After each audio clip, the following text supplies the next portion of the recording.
Hi, welcome to the Ron and Son podcast. This is episode 7, and my name is Clinton. And I'm Ron. It's good to have you back. Yeah, it's good to have everybody back. And I'm glad to be back, too. I'm glad to have you back. It's actually really nice to have you here. Right. So, yeah, I can't believe it. It's 7 weeks, and we're still here. 7 weeks. That's insane. That's a lot of time. That's, 7 weeks. If you times that by 7, that's how many days it is. Right. And it's actually more than 6 weeks if it's 7. If it's more than 6 weeks, it's actually more than 5 weeks. Right. And then, you know what? 5 and 2 is 7. So we got a 2 and a 5 and a 1, but we're at 7 right now. So we have a lot to talk about today, and what I mean by that is I have no idea what we're going to talk about today. So I'm glad that my dad here, Ron, has some stuff planned out for you guys. One of the cool things that he printed up some paperwork here to talk a little bit about was it the jelly? Yeah, it was the jelly that fell from the sky that was on Minkler Road, and at the same time it was falling in Oakville. And then I found out it was 1994, and I found an article about it, and I printed it out, and I brought it to Clint to kind of go over some of that information about that jelly. And I do think it was a waste product. I believe there's life in our atmosphere that we might not recognize, but I bet you if you talk to some jet pilots that have been up there for 20 or 30 years, they might say the same kind of thing. There's things that we don't know about that are in the skies, even though we can't see them and those kinds of things, but we can get pressure tests and different types of velocity, and it changes, and they're there, but they're just in just a little bit different realm than where we are. So the interesting thing about these blobs and these jellies is that several people actually got sick. Some cats and some dogs actually passed away from this stuff.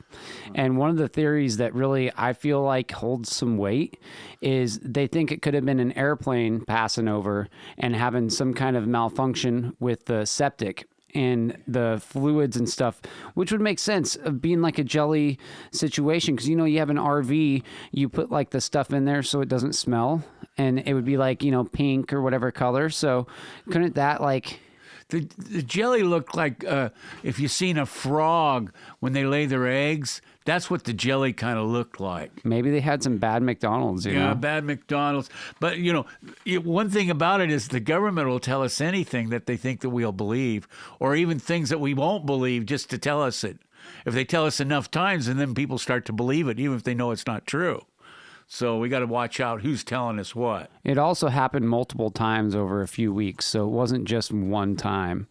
And that's interesting to me because if it was just one time, it kind of, holds a little more weight of the septic thing out of an airplane.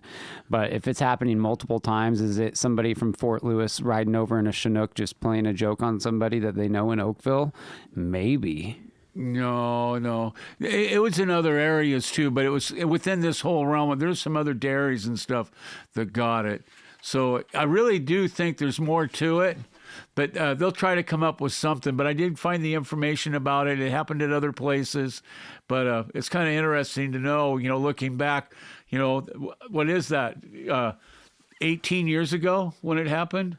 Yeah, actually in 1994. So if you'd like to read this article, to check it out, the article is called "The Blobs That Fell from the Sky." In 1994, an unusual rainstorm rained down on the city of Oakville, Washington. So you can check that out yourself. And if you didn't catch all that, just rewind it a little bit and you can hear me say that again. And I feel like the interesting theory, though, is that it was septic. I feel like that really does hold some weight. Yeah, no, I would think pretty much if I'm dropping 30,000 at 30,000 feet, I'm in a jet at 30,000 feet, and I open up the container, that's holding the waste and stuff, it's going to be a frozen blob when it hits, frozen, solid. It's kind of like the way that they raise fish or they plant fish into the national parks and that. They'll freeze the fish, then they'll drop them from helicopters to plant the fish into the lakes and stuff. But those are frozen when they get there. This was kind of like a jelly, more like a frog. If you think of that frog, that gooey jelly, it wasn't frozen. So it was kind of like this is probably a lower atmosphere discharge. So another theory that kind of makes a little bit of sense as well. During that time, the Army was actually doing some bomb tests in the ocean. So there's a chance that they're saying in this article that jellyfish were actually exploded in these bombs and then went up into the clouds and basically were turned into rain and rain clouds. I'd almost believe that one over the other one, because the substance was more like a jellyfish that was there. And if you kind of like, if you had some kind of a machine that could cause, like a funnel, and it's out in the ocean, everything could be sucked up into that funnel, then brought up into the atmosphere, and then 30, 35 miles away, then it's dropped. That's possible. So there's actually a drink for all you drinkers out there that was named after this event. So if you want to try it, it's called the Jellyfish. And you take some vodka, gelatin, and juice. I don't drink, though, so at least not alcohol. Yeah, same here. But if you want to try the Jellyfish Drink, brought to you by the Ron and Son podcast, get yourself some vodka, gelatin, and juice. Your juice of whatever flavor you want. And you can, try this blob jelly that fell from the sky in 1994 in your glass. And maybe it'll bring a smile to your face or a tear to your eye. You might wake up in your underwear in your front yard. I don't know. Right. And make sure that you tell the Uber driver what you drank before you got there.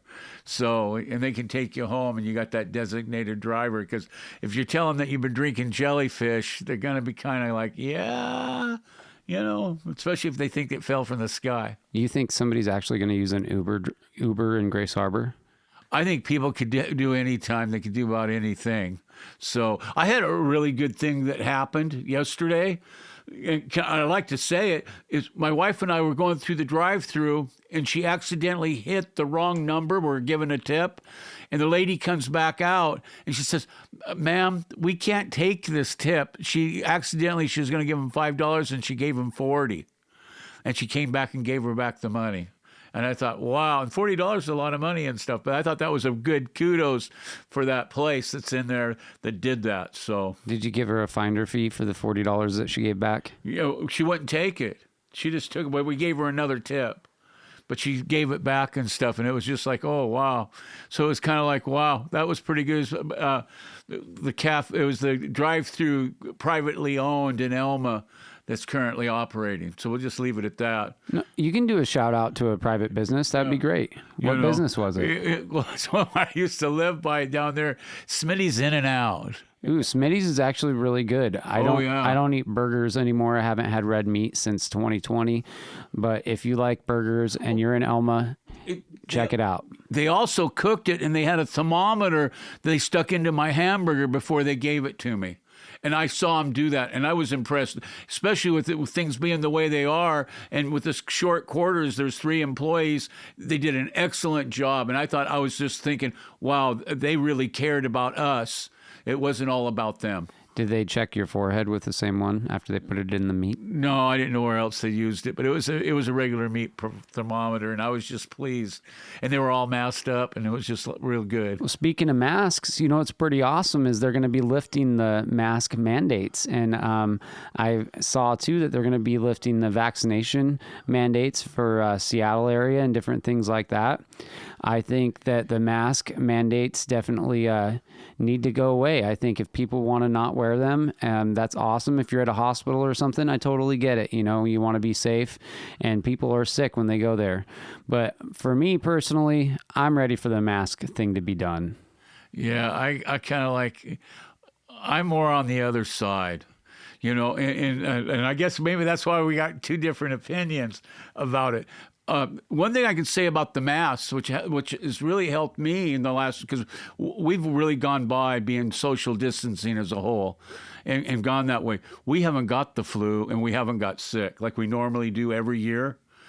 So we stopped sharing things directly with others, whatever that could be, or even visiting at some points and stuff. But we also then decreased what was happening. So, a lot of people, if they go through those things like that, there's issues about mental health, which I have concerns about.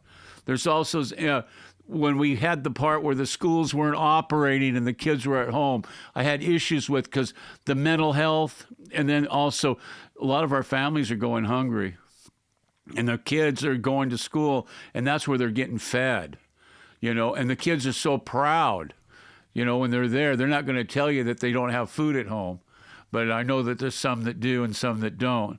But those are worse things than even the vaccine part itself. I am pro-vaccine and that, but also I'm pro, the whole, it's more than just a vaccine that's the issue.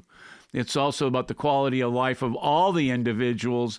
And if they choose to do something, then what are the repercussions of that choice? And it's just not cut and dry. It's either this way or that way. There's give and take on it, all sides in reference to coming out with the best answer. But I'm going to continue to mask up when I'm out in the public or at work, or I work close with others. But even if the mask mandate comes off. I'm gonna, once the mask mandate comes off, unless I'm at a hospital or a doctor's appointment, the mask won't be on. I've performed a few concerts. I've been around hundreds of people without a mask. I have not got sick. There is definitely the reality that maybe I'm asymptomatic and I have got it and I just never got sick, or I'm just really lucky, which I am a pretty lucky guy. I've got some Irish in me, but I'm not going to wear a mask. I might wear it here and there when I go to Walmart in Aberdeen, because sometimes in Walmart in Aberdeen, I just want to put my hood on, put my mask on. I don't suggest to even go to Walmart in Aberdeen, but it happens sometimes, and I don't want to be seen. It's just, it is what it is. And that's one thing I've really enjoyed about the whole mask thing is the anonymous, the feeling like you can kind of like go somewhere and not have to worry about sparking up 20 conversations and being stuck in a store for 3 hours, which there's nothing wrong with that. Like if you see me in public and you want to talk to me, talk to me. I would love to hear from you. But there's times in life where you're in a hurry or this or that. So it's really nice in that aspect. But I'm not going to wear a mask. And I, at this point, I am pro-vaccine. I think that that's a great thing. But I also think it's a great thing for people to have a choice. We are in America. I feel like we all should have freedom to do what we would like to do. And people have the right to get a vaccine if they feel like that's going to protect them and they want to do that. So they have that. And other people that don't want to get it, they're making that choice for themselves. You could argue, yeah, that's going to affect this or that, hospitals and this and that and the other. But when it comes down to it, the bottom line is freedom. The minute that we start mandating things and start taking stuff away, the closer we are to losing our freedoms, which we're already losing. That's when they're going to be like, okay, you can't have a gun. You can't do this. You already can't go over a certain speed when you're in your car. You already can't do a lot of things when you're out and about. And these little freedoms, you might think that they're trying to keep you safe, but a lot of things you are being limited as a person. One of the most positive things that came out of wearing a mask has to do with the employment process. And what that was is, you ever hear about the cute guy or the good-looking gal is the one that got the job? Well, now they're all masked up. Everybody is pretty much equal. So you have a better, myself, we have a better chance of employment, or somebody else, not necessarily me, but somebody that's seeking employment that might not have the looks of someone else. You are pretty handsome. But I say once you get that mask on, everybody's more equal. And I think that part is one of the most positive outcomes. Now, reference to how far I go, I believe in our freedoms and your freedom to choose. But what we have done with polio, when that happened, if everyone didn't get a polio shot, how are we going to cure it? What happened with TB? Those are the types of things, but I'm not at the point to say, yes, this vaccine that we have now, cut and dry, is in the same class of those, but it's still of consideration. But that's why I put the mental health in there and the food part, and then the loss of income. And then when you add up all the different things together, I leaned on the choice of choice. but even though I believe in a mask. So you're also saying, though, that people are being treated equally when they go into a job interview.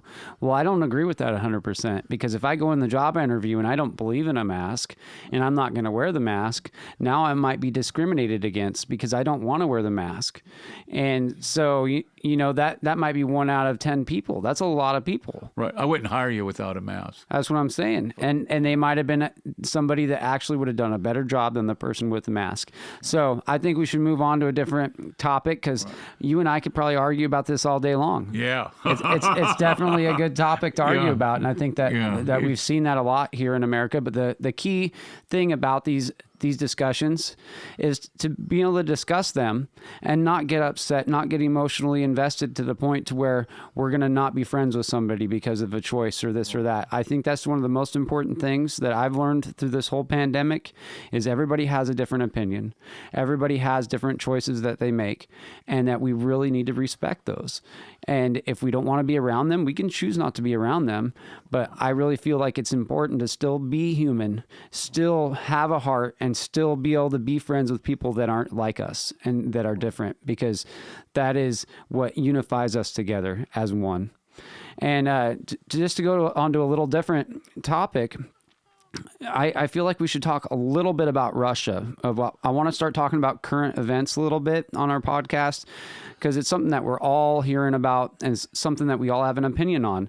So today, actually, there was a bombing that hit, I believe, a preschool in Ukraine, and Russia was trying to say it was in Russia to start something. They're trying to propaganda saying that maybe it was trying to start a war or something. How do you feel about this, Ron? Well, it's hard to believe either side. Or either side. You have the Russia has gone back, wanting to get one of the previous Russian satellite countries, and I can see where they'd want their assets and be back in control and be strong, look strong. Their economy's very weak right now. They're not able to get the commercial fertilizers. They cut the price of oil, which was when the pandemic hit, and those kinds of things when we had the issues with the prince and that. So they cut the price of oil. It was dropped. So Russia lost. That was their main source of income, and they lost that for about 2.5 years. Now that's starting to reestablish, but still not to the highs they were. It's hard to say who's the cause of what, or who wants to appear to be the cause of what, because anybody can make anything look like anything, or anyone say anything they want them to say with the technologies that we have today. So given that, I'm saying that we need to love our brothers. We need to understand that maybe what we're seeing on the internet, the Facebooks, the television, whatever it is paid propaganda, and it's not real in the sense of who's causing what to whom and who's at fault. I reserve my judgment of who's at fault for what and what really is happening and who's behind whatever it is. What I do understand is the loss of life and the anxieties that they must have to go through, that nobody wants to fear that they're going to take their last breath, worried about someone's going to kill them, the ultimate punishment for all. When we're all the same, we all should love one another, and we should all work towards peace and harmony. Speaking of anxieties about stuff like that, you know that we're really close to Russia. We're one of the closest states besides Hawaii and Alaska. So when it comes down to it, if they really wanted to get nasty, they could just throw some stuff this way as well. So I don't think that that's out of the woods, if stuff went down a certain way. And then their relationships with China, I think that this is a very fragile moment in the history of the world. And we are on a situation where if this propaganda or whatever is going on that's leading up to this, or whatever distraction is really going on, it could be a huge ordeal. And I really hope that we have peace. Like you're saying, love your brother and your sister. I think that's important. But the reality is there's always drama, and there's always drama in every aspect of life. And it seems like there'll be peace for a while and things like this happen. And so I feel like something's going to happen, and I hope that it's nothing horrible. But if it does happen, and it happens the way that it kind of seems like it's going to happen, we're going to see a different America. We're going to see gas prices go to $7 a gallon. We're going to see the real estate market crash. We're going to see a lot of hard times. And these times that we've been rebuilding from the pandemic, we're going to be dealing with some really dark issues. So right now, while people say it's a seller's market, it's probably a good idea to cash in what you can, because it's probably not going to be that way if this goes a certain way. I'm not as pessimistic as he may sound in reference to the selling out of our real estate, because we're still not God's only country, but we're one of the favored countries for people to come to, and still people want to come. Our borders are still open through the process, and you can actually buy land in the United States where you can't in Canada. It's already closed there. But I believe that there's a lot to be said and what to come. The United States has been in a war for as many years as I can remember, growing up since the 70s. And what's China been doing? China's been building islands in the China Sea. They've been building up their military, their air force, and their army. They are the number one military of the world. And combine them with Russia, they're now the world power. And we're at no point, militarily wise, to really in a place to negotiate, only through economics, because having to do with what we purchase and what we sell, not by the power of war in our machines. And then also, there's all losers when it comes to a nuclear holocaust. What happened in Mars? What's happened in other places where the atmosphere was ripped off the surface, and then all life stopped to exist as it was, and then it came back. That's one thing I think what Musk is so concerned with, is being able to get away from this place, because the existence of mankind as we know it will not continue to exist in the days that we have without the love. We have to replace the hatred with love and caring, and not caring and sacrifice of other men's and the world's souls. So the race is on. Yeah, that was all interesting points. So I'm glad that we did a little recap on that. I've just been thinking about that a lot lately. And do you have any kind of paranormal story that you want to share with us? I got one here. This is a story that was life-threatening in the sense. And what it was to this day, I can't really put my total finger on. Linda and myself, it's my wife and I, we were in the sewage business, and I did 3 of the 4 national parks in the state of Washington. And we were going up to Mount Rainier National Park, up through the Carbon River. Got up past Wilkinson, and then we're going up towards the park, the ranger station. And when we get up there, we're probably about, 3 miles from the ranger station. And I look ahead, when I come around the corner, maybe, 150, 70 feet ahead of us are 3 vehicles parked in the road, sideways, where you can't get past or around. And 4 individuals walking towards my truck as I'm approaching them. I have a semi-truck, single-axle cab over flat nose that I'm in, with about a 2,000-gallon tanker, that truck, and it had lights on the front and lights on the back. I see him. I stick on the light, and I'm going, I got the weirdest feeling in my stomach, I know something's going on here. Why are they coming towards me? And this is about 1:30 in the morning. They shouldn't be there, and I'm going out here with the Rangers. So I turn on the lights in the back, so we had lights on it, and I was able to back out. And I backed out maybe half a mile to 3/4 of a mile. I was able to turn around and get out of there.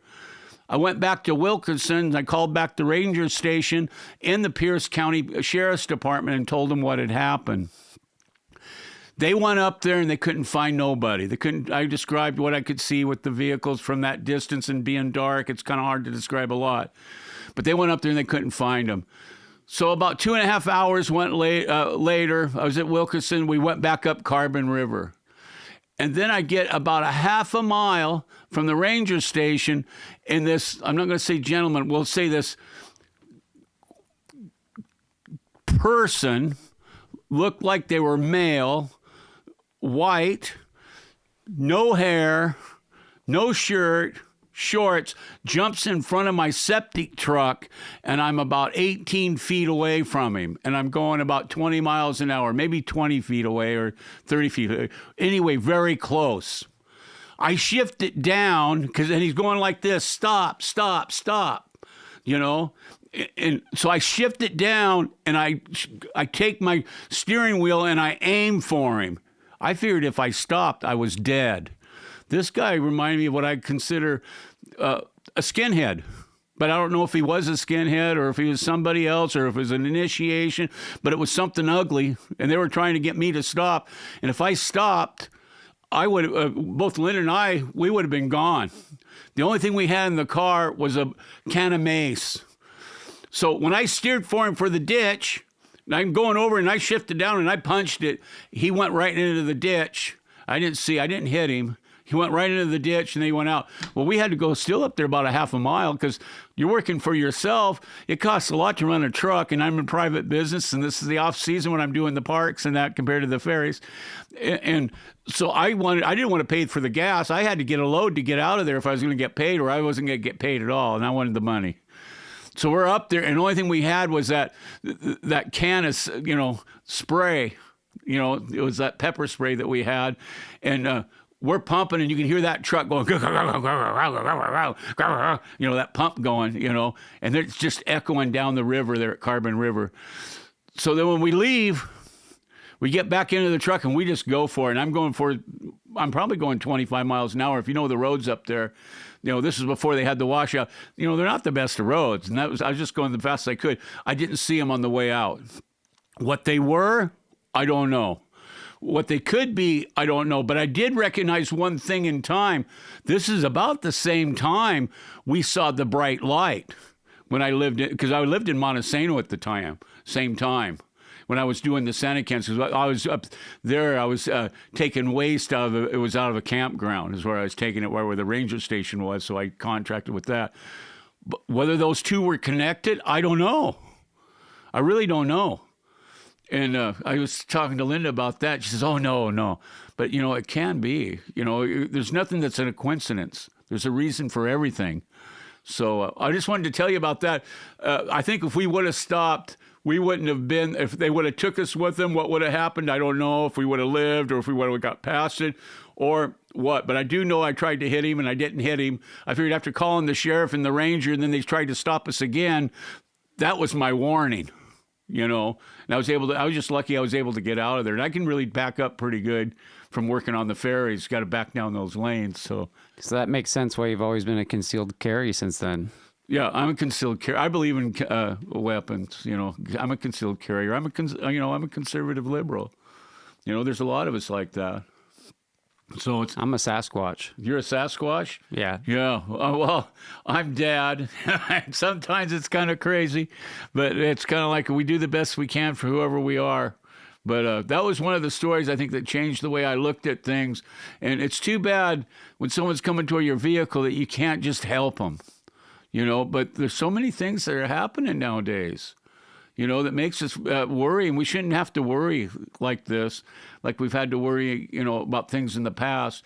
But it be what it be. I just didn't want to be part of their party. And they should have recognized that in the beginning is what I thought. But we all walked away from it. Nobody got hurt. And that was probably a good outcome for the whole thing. And it changed the way. And then the way I did things, I started having a weapon with us. In fact, my wife, she carries everywhere she goes. I liked it when we went to Lakewood. We were in the old Toyota Chinook. And the cop comes up. Lakewood, California. Yeah, Lakewood, California. The cop comes up and says, don't you realize where you're at? Me like that. That was a security guard. Yeah, she was probably about 40, 50 years old, this other lady. He says, where do you live? What are you doing? He says, he says, I don't think they're going to like you around here.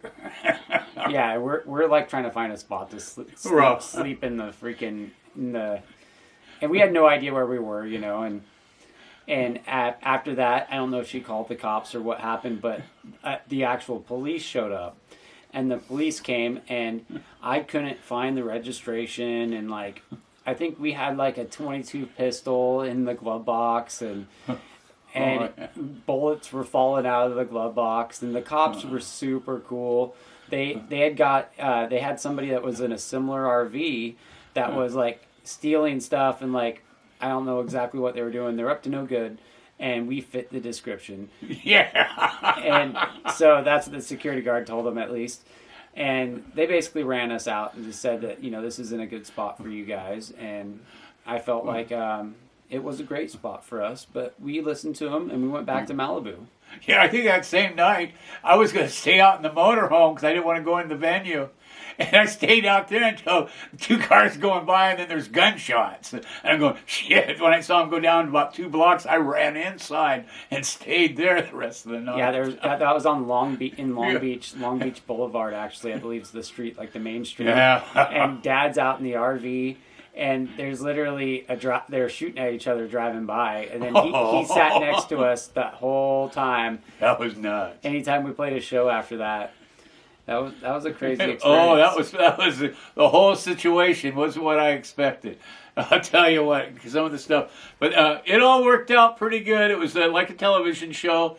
We watched it, we walked away, and everybody was safe. Do you remember whenever they first pulled us over there in Lakewood, California? And they were like, who's in the back? And it was you, and you didn't want to get out or something? And yeah, I wasn't wanting to go out. How do you know they're cops? Or what's going on? I don't know you. Yeah, they were pretty upset about Dad not wanting to get out and talk to him. And, they were getting super sketched out about it. And I'm like, it's just my dad. No. Everything's okay. And he's back there going, I'm not getting out. I'm not getting out. What are you going to arrest me for? What do you want me out of here for?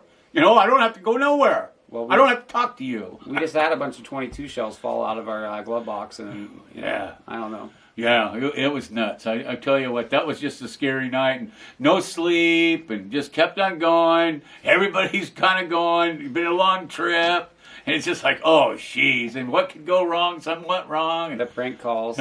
Oh yeah, it was nuts. I'm not going to mention any names, but we had an individual with us, my drummer at the time, and he was on this phone battle with somebody from somewhere, and it was getting bad. It was just so hard to deal with. Yeah. My dad actually wanted to fly him home. Yeah, but I pray for him, and I hope he does better. And he was a good soul in his heart. He just had a lot of demons.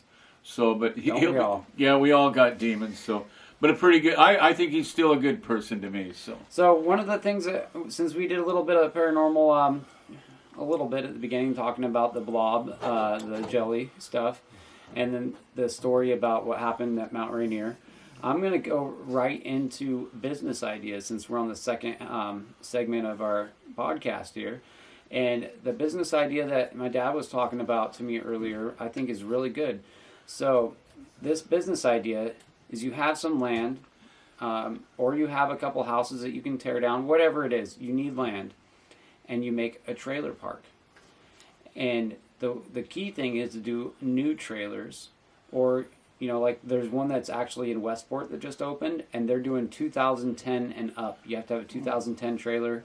And I'm glad to see you come my way a little bit on the homeowner association rules and stuff. Well, when it comes down to something like that, it comes down to money. I'm not saying I would want to live in one. If it was my trailer park. A little different. Yeah. A little bit different. But, there's something about if you're owning a home and, you're in a trailer park, you might own your trailer, but you don't own that land. You know what I mean? You're renting. So we realistically, we don't own anything because we have to pay taxes on it, and the government owns it. There's another problem with our freedom. But what I'm getting at is freedom. We should be allowed to do what we want with the land that we have within reason. Obviously, not dumping waste and doing certain things that are going to harm the environment. No. You can actually, it's over 400 square feet I could build on my properties without getting a permit. The one thing about getting permit does, it makes sure when you do build and you ask for their assistance in the building process, so that makes sure that the trusses are right, that you, when you go, well, you're going to have it wired, you're going to have it licensed through a regular electrician, or you're going to have to do it yourself. You can't hire somebody that's non-licensed to do any electrical work. It doesn't matter, because that's, having to do with fires and stuff. One thing I did find out, though, natural gas is a cause of 30% of all fires. Wow. A lot of people told me I need natural gas heating, and I was always kind of leery of natural gas. I've even heard blocks are blowing up since you get all this fracking going on now in the the middle part of the United States, the Dakotas and stuff. And when you start fracking, then you're going to start having issues, and then you can see whole blocks. All of a sudden, you get the frack, and then you got gas going. So I kind of stay away from gas just for fire, and I think you'd have lower fire insurance if you did. Going back, though, to the trailer park idea, this is what I was thinking. A lot of people, they're trying to get small, is what it is. So I was thinking more like an RV park, but in the sense of a first-class RV park. And here in the Pacific Northwest, I'll try to get closer to the mic. I don't need to go in and out. But here in the Pacific Northwest, we have a lot of logging operations going on, which is going on in the up in Maine and all over the United States, even in Texas, they got forests and stuff. So you can go into an area where there's major roads, and what you're looking for, you go to your highway department, and you want to know what the traffic flow is on that road. Given the higher the traffic flow on the road, means you got more opportunities for customers. Because if you're going to get into an RV park, you want to pull people that are coming by. I don't think I want to get into a yearly RV park, because I want to take 4 to 6 months, 4 or 5 months off a year. Even if I had someone working there, it might be on maintenance, but some things it's better just to let it go and just go do something else. If you're operating it yourself, or you can have a management team. But I think you want to get it close to that highway so you can pull people off of that. The states also have where you can get a sign and you can direct vehicles and RVs right off the highway to your property, even if it's not on the road itself. So they get actually a certain percent. It's for that. I looked into that, but that's a real, when you're first starting out, the signage by the different states having saying what you do is very important. Not just even for RVs, but for restaurants, motels, other kinds of services, auto and that kind of stuff. You can pay for the signage, and it's a nonprofit, so you're not paying for like a billboard or anything like that. I like to find a property where there's an extension of roads, and also when you're thinking about an RV site, you want it where you can just drive through. You don't have to back up when you're doing the roads. Maybe where you can come in and you could go out. And then you would put in a 2-step system for a sewage system throughout the whole park. And that'd be the least expensive. And what you do is you catch all the solids from the RVs into a holding tank, and then you would pump the effluents over to a one-system drain field. It'd be easier to take care of and to take care of the waste and that kind of thing. A lot of our cities are going to, these are what they call 2-step systems, but you're just making a mini sewage system that's out there. So you want to make sure you got proper soils and those kinds of things. Don't make it any more difficult than what you need it to be. But if you get a road system that's already in, that saves you a lot on the base that's going there, and you don't have to bring in rock and that kind of stuff, so your costs are down. Then I would go with underground power, if you're going to have power. If you're not going to have power, you're not going to get the same return. I like the power being there, being able to have internet throughout the whole facility, because some people have got to be attached all the time with that. And I also like it being secured. And you can have it where it's just like when we go to Comcast now or Xfinity, you don't pay your bill to the person when you go in there. You just go to a machine and you pay it. So you could do the same thing with reservations, and when people stop to pay, you would make it a cashless system when you're there. But you're talking about a big return. If I spent even $100,000, I expect that $100,000 to be worth at least $300,000 within a year and a half. And if I spent $300,000, I would expect that to be 900 to 1.1 within that year and a half, and it would kind of go up exponentially depending on the size. And you could open them up in phases as they were completed.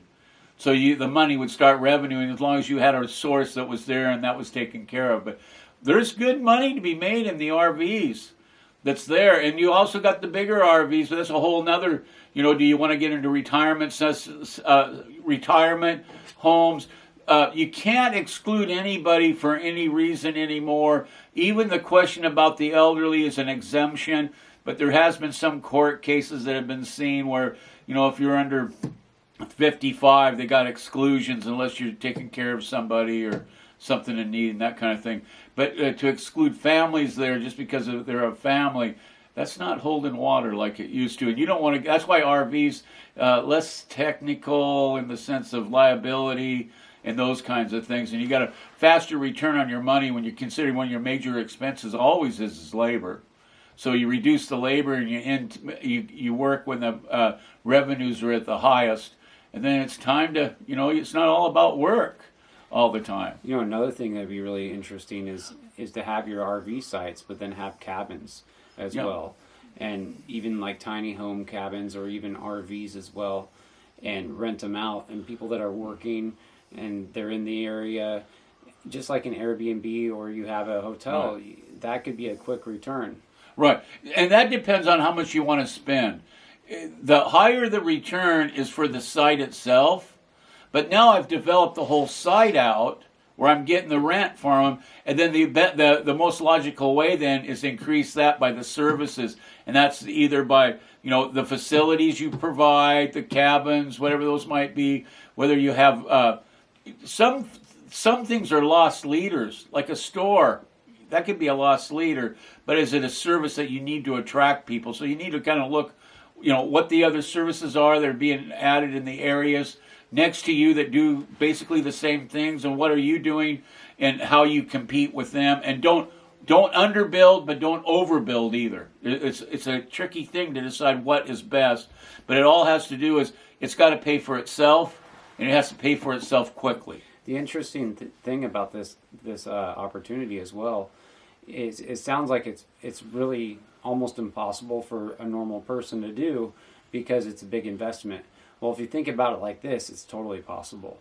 So instead of having your own house, you can have a house on site or live in an RV at the site. So now your mortgage is gone and you're paying your mortgage basically for the land and the whole situation that you have. Right.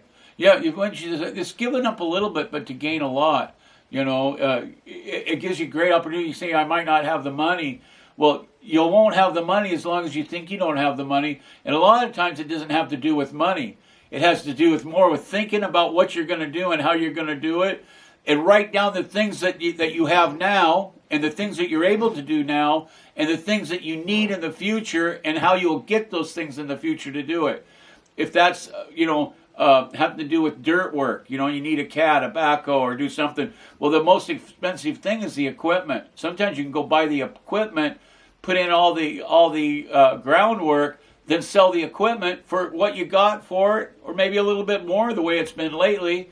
So you don't really have an equipment expense, and it's by having good planners, doing your permit process, and having it all set to go the day that you get it and you start running with it. So it's best, and if you go talk to the counties or where you're going to have it, you want to know where the easiest places are to be able to site something that you're wanting to site. And if you want to put in an RV park, you say, I want to put in an RV park and I want to serve this many people, and I'm looking for properties and I'm looking for the proper zoning. Where would you suggest? Then wait for them to tell you. They might know of a property that you wouldn't even know about. They might have a connection. There might have been somebody there the day before that said, hey, I got to sell my place. I'm going to Southern California. Or I'm going to Arizona. Or I'm moving to Montana. People are always moving. Not as much as they did 10 years ago, but they're still moving, and they're always moving. And that way you can get a good property. But I look for a property that's already had some work to it. And leave the idea about where you want to go open. Look for the property is the number one, and look for how many people go past that property for traffic, and how easy is it to divert that traffic onto the property. Those are your big things. That's what it is, traffic flow. And you just work out the numbers, and if I have the right traffic flow, I know I'm going to have the right business if I develop the business to the traffic flow. And if you have the right space and the right real estate, like your location where you live, you could actually rent out, instead of selling a piece of your property, you could rent it to a big business like a McDonald's or a Starbucks. And that could be paying a big portion of your what you need to pay to keep the land going. Right, yeah. You can there's always a way to figure it out, what you're going to do and how you're going to do it. Or if you want to have it part, I've seen McDonald's and Shell together. You might have, KOA was big. KOA was big in the 60s, 70s, and 80s. They still are big, but not like what they were. And now they got a lot of other people that kind of mimic them and stuff. But look at somebody that's successful, and look why they're successful, and mimic it. And you look at KOA now, so they got their own cabins. I stayed in one of their cabins, and they're really nice, actually. It was, I believe, in Spokane or outside of Spokane in Idaho. I think it was Idaho. But the cabins, it was a 2-bedroom. One had like a bunk bed, and one had a normal bed. Super small from the outside, but when you got in, it was cozy. There was like a living room, a kitchen all in one, a shower, full bathroom, and these 2 bedrooms in this super small space. But how it was set up was super nice. And even the couch in the living room turned into a bed. We did like it was like a seniors graduating, doing a getaway thing. So we had a bunch of teenagers with us, and I was a chaperone on this trip. And there was plenty of space for everybody to sleep. It was just perfect. It worked out good and stuff. So we don't charge for our services. Me telling you these kinds of things and that. We're open to discussions. If you have any questions or anything like that, and it's specific to something, we're more than willing to talk, and help you out in ways that we can legally do. So we don't want to break any laws or make any promises that aren't that can't happen, or any of our statements that aren't true. So it's better to deal from the truth than trying to make it up as we go. And I think what Ron is trying to say is this is entertainment. Right. This is a podcast. These are ideas, and we're having a good time, and we're having the push and pull of having 2 different opinions and 2 different sides, where Dad's on a different side of the fence than I am, but we're able to meet in the middle and find some sense in between there, and then you can take what you got out of that and believe what you believe, because I'm not here to tell you what to think. But we'd love to hear more about what you feel about what we were talking about, or anything you'd like to hear us talk about. We're already coming close to our time, so is there any other business ideas? Well, I'd just like to say is I'm not a real estate agent, even though I have been one, and the only real estate that I dealt in is things that I personally dealt in myself, so I didn't break any laws or anything like that, and have no intention to do so. Any other business and stuff, I would say we keep it at that, and I got some other things too about franchises, and what you can do and what you can expect from a franchise. I'd say the next one, we'll talk a little bit about franchises and going from lower expense franchises to some that are more expensive but have better outcomes in the sense of guarantees from the companies and that kind of thing. Yeah, we have a lot planned for the rest of this year. I have a lot of different ideas. One of my ideas I'd like to share in a future episode is on how to book a tour. For as a musician, an artist, an author. I've booked a couple tours. I can't say I've booked a super successful tour, but I've had a lot of fun and I've learned a lot. And I have booked a tour where I've came back with money in my pocket. I've came back with nothing in my pocket. So I know what's worked for me and I know what hasn't worked for me. And I feel like traveling, one of the biggest things is having a reliable vehicle. Right. And when it comes to a reliable vehicle, it's hard to get more reliable than a new car, a rental car, a Toyota, obviously. But if you're renting a car, if something happens, you don't have to worry about it. You just bring it to the company and you get something else. That's one really cool thing. I have friends that are in bands, and they just rent they rent whatever they're going to use, and it works out really well for them. And I think that's all we really have to say on this one, unless you have something else. I'd like to see you start taking plane rides to some of your gigs. Just ride the plane to wherever you need to go and then come back home. I think that's a good thing to start having, and not being on the road so much. I don't like flying. Oh, yeah, kind of like, we might be like, Madden took the bus all over the country, but I don't think, I couldn't imagine Dogger on the Greyhound. Yeah, I've done the Greyhound thing a couple times. It's actually 20 hours from Olympia to Reno. I've done that a few times, and not my favorite thing. I would rather drive the Prius. I'm going to be actually driving to Arizona at the end of March for my residency, and I'm not really looking forward to it. And I'd rather ride a motorcycle, but I'll probably drive because I can fit my guitar and everything. But this is the Ron and Son podcast, and my name is Clinton. And I'm Ron. It was great to have you. Can't wait to have you next time. We'll see you soon. Peace out. Episode 7. It's been crazy. Yep. Bye-bye.